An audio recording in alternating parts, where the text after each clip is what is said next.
je m'appelle Diloé sur la toile et dans les temps de lecture. Et sinon, je m'appelle Élodie Combe dans la vraie vie. Je suis agente de littératie pour Collège Frontières, agente de littératie communautaire. Donc, c'est un organisme d'alphabétisation et d'éveil à la lecture. On fait aussi un peu de francisation.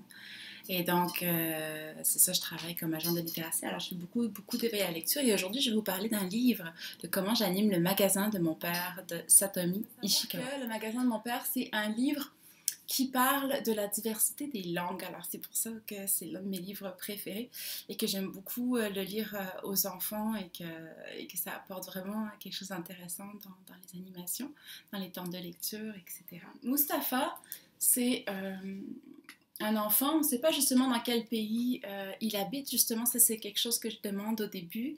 Quand on observe la couverture, je leur demande, d'après vous, c'est dans quel pays que ça se passe, cette histoire-là, et on va essayer d'y penser tout au long du début du livre. À un moment donné, on va avoir la réponse.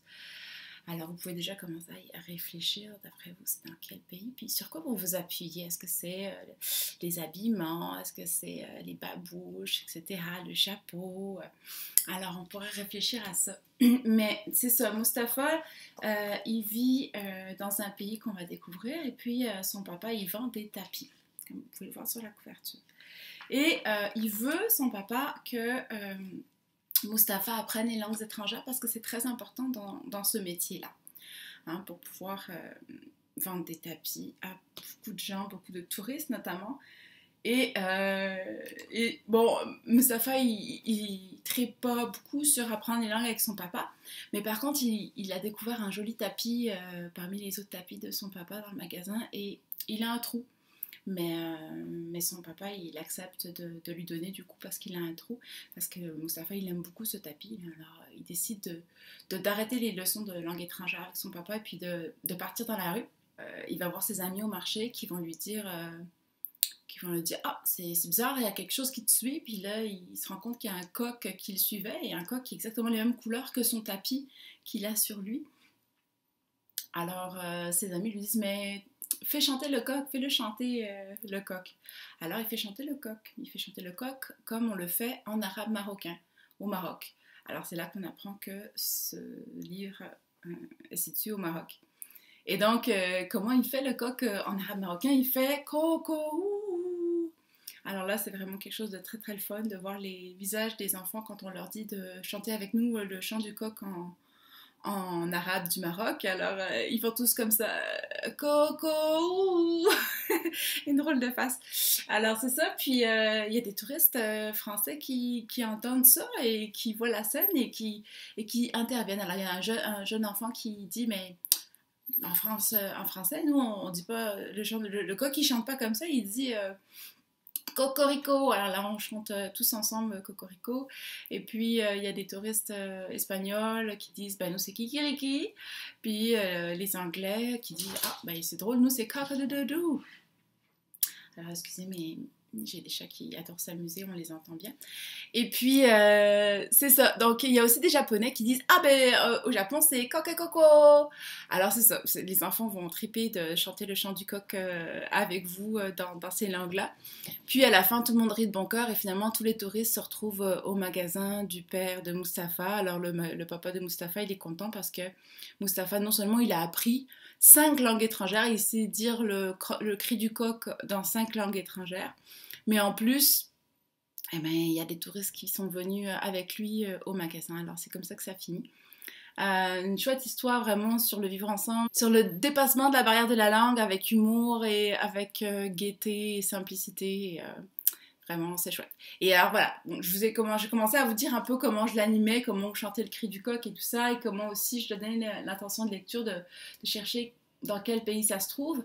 Et c'est particulièrement quand je montre le marché aux enfants, parce que l'image du marché, vraiment, elle va pouvoir les aiguiller peut-être ou confirmer leur hypothèse du début sur dans quel pays c'est. Parce que justement, il y a des moutons dans le marché, il y a des stands avec des choses accrochées, des épices et tout ça. Alors, ils vont pouvoir essayer d'imaginer dans quel pays ça peut se trouver. Alors, c'est ça. Et puis, quoi d'autre? Aussi, au début, quand le papa de Mustapha, il lui dit, j'aimerais ça que...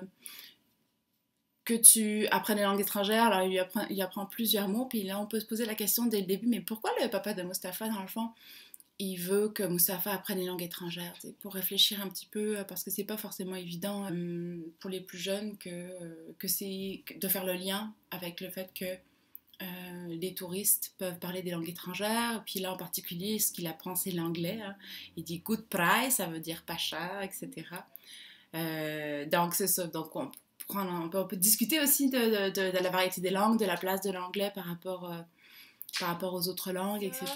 Et à la fin, comment je termine cette histoire, ben, je demande, mais est-ce que tu crois qu'un coq québécois et qui voit débarquer comme ça un coq du Maroc, là, qui fait coco, coco, tu crois qu'il va comprendre? Tu crois qu'ils vont pouvoir se parler? Puis, à partir de cette question-là, on réfléchit, dans le fond, à... premièrement, est-ce que les animaux, ils crient différemment selon dans le pays où ils sont? Alors, on peut laisser ça ouvert. Puis, on peut aussi les aiguiller sur le fait que peut-être qu'ils crient sensiblement de la même façon, mais que les humains, comme ils ont une oreille faite avec leur langue, avec les sons de leur langue, ils vont interpréter, écrire, ils vont imiter l'animal d'une façon différente en lien avec leur langue. Parce qu'ils ne peuvent pas prononcer certains sons, mais ça va être vraiment les sons de leur langue qu'ils vont utiliser. Donc, c'est pour ça qu'on a un cocodoudou ou un kikiriki. Alors, c'est ça.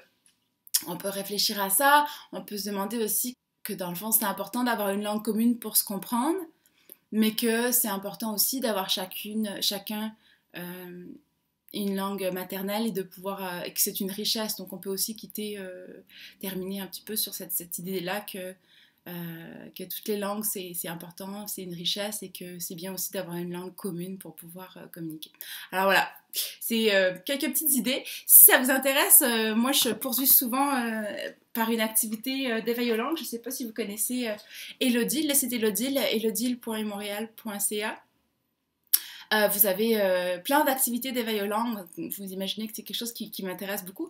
Et parmi ces activités-là, vous avez justement une sur le cri des animaux. Les cris des animaux. Vous pouvez la trouver en ligne, c'est gratuit. Et vous avez une petite activité comme ça où justement on va faire le lien parce qu'il y a le coq dans plusieurs langues, en espagnol, en vietnamien et en anglais. Savez-vous que le coq en vietnamien écrit comme ça? Oh oh! Ouais. Et puis la grenouille, le chien, alors ça fait un petit peu une variété et encore beaucoup de possibilités de discussion. Alors c'est ça, je vous laisse avec ça et puis j'espère que vous allez avoir des bons moments avec le magasin de mon père de Satomi Ishikawa.